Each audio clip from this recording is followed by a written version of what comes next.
కూర్చుని అయ్యో వాళ్ళు అంతా దుర్మార్గులండి, ఇప్పుడు డబ్బులు తీసుకున్న ఆయన ఏం చర్చిస్తాడు? లేకపోతే ఇప్పుడు వైసీపీ వాళ్ళు ఉన్నారు, మా వాడు తినలేదంటాడా? తినుంటాడు, ఎవడు తినలేదు అంటాడు.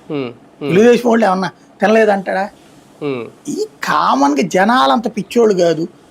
జనాలు ఈ డబ్బులు వంచాలంటే వీళ్ళు ఎక్కడో చోట సంపాదించాలా, అది ఏదో ఒకటి చేస్తారనుకుంటారు. ఇంకోటి ఎవరో శుద్ధపూసలు కాదు అట్లని వీటిని ఫీల్ అవుతున్నారు జనము.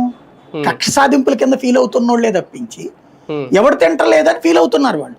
అందుకని కేసులు కక్ష సాధింపులు అనుకుంటున్నారు. అంటే మందుబాబులు ఏం ఫీల్ అవరా సార్? ఇప్పుడు 5 ఏళ్ల పాటు మా సొమ్ము తినేసింది వైసీపీ, ఇలా ఇంత స్కామ్ పాల్పడిందంట, 3,500 కోట్లు తినేసి మందు కొట్టిన తర్వాత తెలుగుదేశం సంబంధించిన మందుబాబు ఉన్నాడు అనుకోండి, అట్లా ఫీల్ అవుతాడు.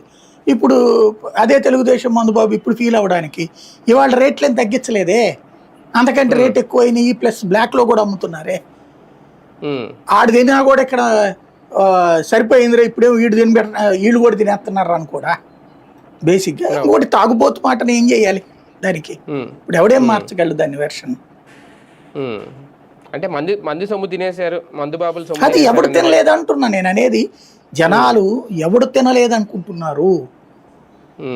ఇంకోటి తినడం తప్పనినే అంటారు, but at the same time వాళ్ళకు కూడా అనర్హులైన వాళ్ళు సంక్షేమ పథకాలు పొందుతున్నారు, ఎలక్షన్ సర్టిఫికేట్ డబ్బులు